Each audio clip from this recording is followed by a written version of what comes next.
पाहिजे ना मी विनंती करतो.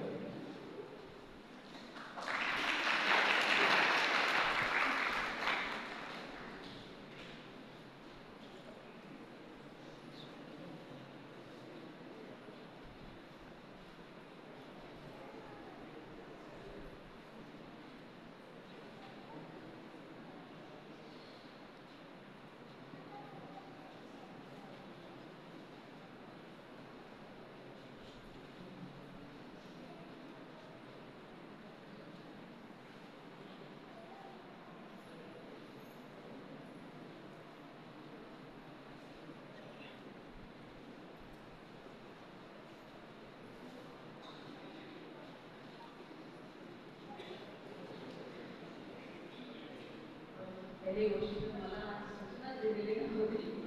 अचानक माझ्या नावाचा म्हणून मला स्पीच वाटलं इतकंच काय आहे तुला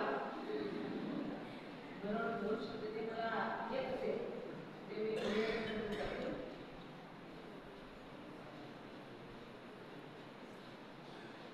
इतना तो करना स्वामी, इतना तो करना स्वामी, जब प्राण तन से निकले, प्रभु नाम लेके स्वामी, मेरे प्राण तन से निकले, श्री गंगा जी का तट हो, मेरे स्वामी जी निकट हो, श्री गंगा जी का तट हो, मेरे स्वामी जी निकट हो, तब प्राण तन से निकले, मेरे प्राण तन से निकले, उस वक्त जल्दी आना, नहीं प्रभु जी भूल जाना, उस वक्त जल्दी आना, नहीं प्रभु जी भूल जाना, भक्तों को संग लाना, मेरे प्राण तन से निकले। आजची सभेचे अध्यक्ष परम पूजनीय परम आदरणीय प्रातस्मरणीय माझे गुरुवर्य मामाजी आणि उपस्थित संत महंत,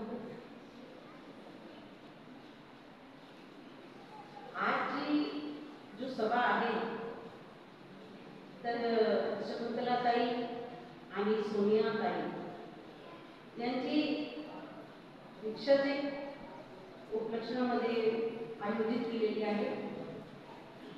तर लई दिवसापासून त्यांची मनामध्ये इच्छा होती की आपली दीक्षा विधी म्हणजे दीक्षा झाली पाहिजे, म्हणून आज हे अवसर त्यांना प्राप्त झालेला आहे. वास्तवामध्ये पाहायला गेले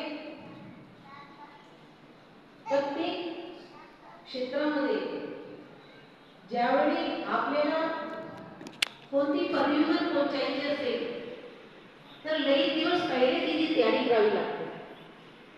कोणाला डॉक्टर व्हायचे आहे, कोणाला इंजिनियर व्हायचे आहे, कोणाला शिक्षिका व्हायचे आहे, कोणतं क्षेत्र असेल तिची तयारी किती वर्षापासून करावी लागते. सगळ्यांना हे अनुभव आहे, सगळे शाळेला गेलेले आहे.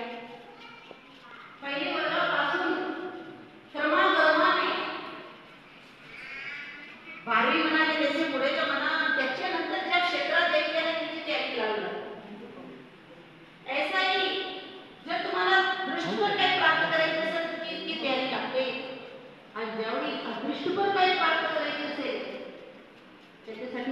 तयारी करावी लागत.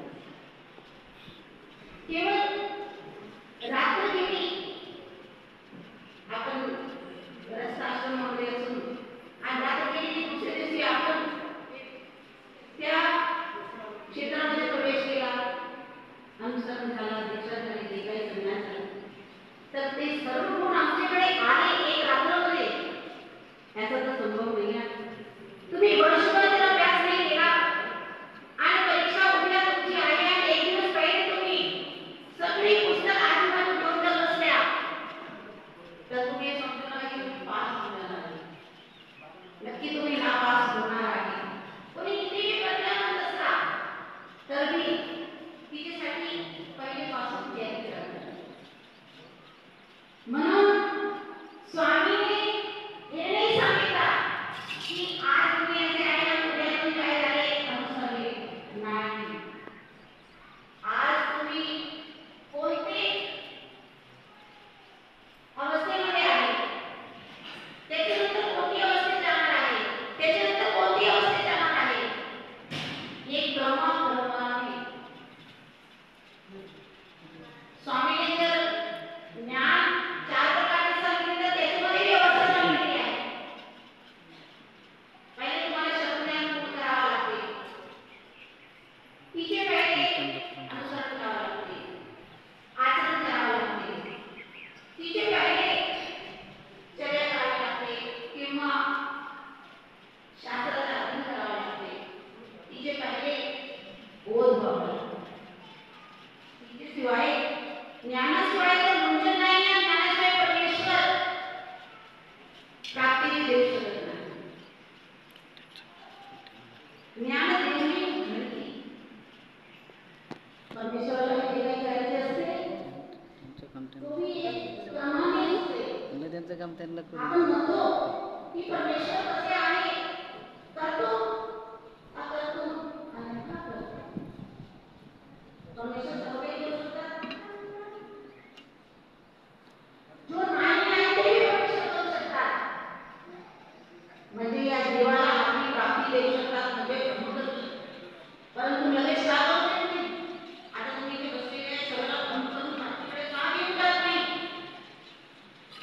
प्रत्येकाला सुखाची अपेक्षा तर आहेच, परंतु कोणती सुखाची अपेक्षा आहे.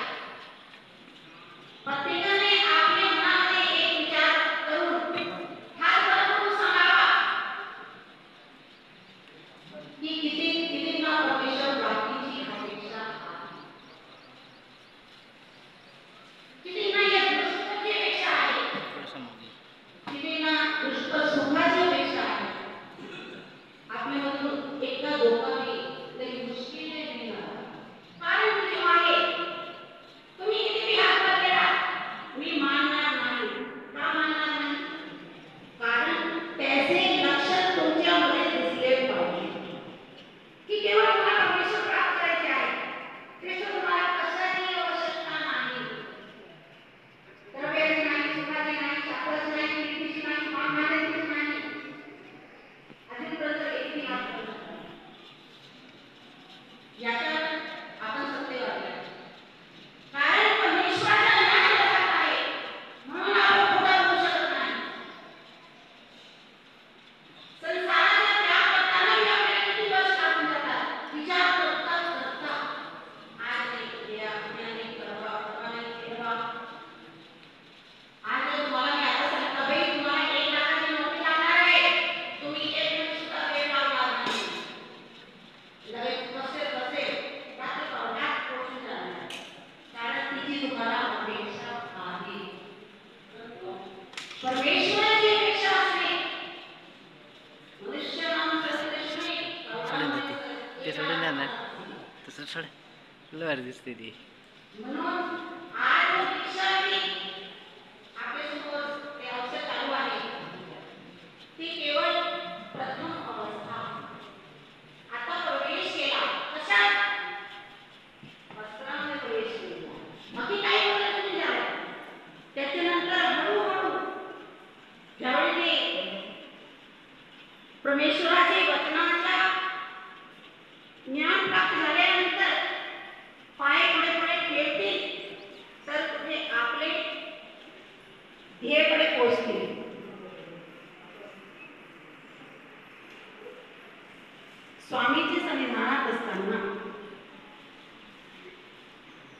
स्वामीच्या वचनाचे आणि किंवा स्वामीचे शब्दाचे पलीकडे कोणाकडे सामर्थ्य असेल का? आता सध्या आपण म्हणतो अमक्याने ऐकला नाही बाई, तमक्याने ऐकला नाही बाई. अरे स्वामीचे सन्निधानात असताना स्वामीचा ऐकला नाही तर आम्ही तरी पुढे आलेले आहे. आपल्या शब्दांचा काय प्रभाव पडणार आहे? पडेल मी तर कसं पडेल ना? बाई तुम्ही मार्गात या, तुम्हाला काही अडचण होणार नाही, तुम्हाला आम्ही सोपा व्यापार देतो, तुम्ही राहा. तर थोडा फार तो सरतील पडेल. त्याच्यानंतर मी शाश्वती नाही आहे. आल्यानंतर पाहिला बाई हो सांगितलं एक कोटा झाला आहे, चला आपण वापस आपले बॅक टू फॅमिली. तिथून आले जसे डाळीची गाय वापस पुढे गेली. ऐसा आपली गती आहे. परमेश्वराने ज्ञान तर भरपूर दिलेलं आहे. परमेश्वराला तुमच्याकडून अशी अपेक्षा आहे की तुम्ही सर्व वचनाचे पालन करा, त्याच्यामध्ये क्वचित तर करा. त्याचे सर्वे 100% नंबर घेऊन पास होत नाही. कोणी 80 घेतो, कोणी 50 घेतो, कोणी 40 घेतो, परंतु परमेश्वर तर तुमच्यासाठी इतकी छूट दिलेली आहे की तुम्ही 10% करा. जाऊ द्या, तुम्हाला लोक प्राप्ती नाही होणार, परंतु नरकातून तर वाचून जातील. परंतु 10% करणे आपल्यासाठी अवघड आहे. स्वामी म्हणतात ना, हे जीव कसा आहे, मनाने डोंगरावर चढून जाते, परंतु स्वामीने सांगितल्याप्रमाणे एक वचन त्यांच्याकडून पालन होत नाही. आपण इतकंच म्हटले ना की केवळ आपले घराचा त्याग करून द्या, संबंधाचा त्याग करून द्या, त्याला भेटायला जाऊ नका, संबंधी आहे ते भेटून द्या, तू जाऊ नका. नाही, राहता येत नाही.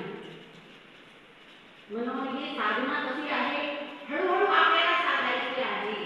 म्हणून आज शकुंतलाताई आणि सोनालीताई त्याने जो संन्यास क्षेत्रामध्ये प्रवेश केलेला आहे, त्यांच्या पुढे त्यांची वाढ व्हावी, धर्मात वृद्धी व्हावी, त्याचे 2 शब्द बोलून आपले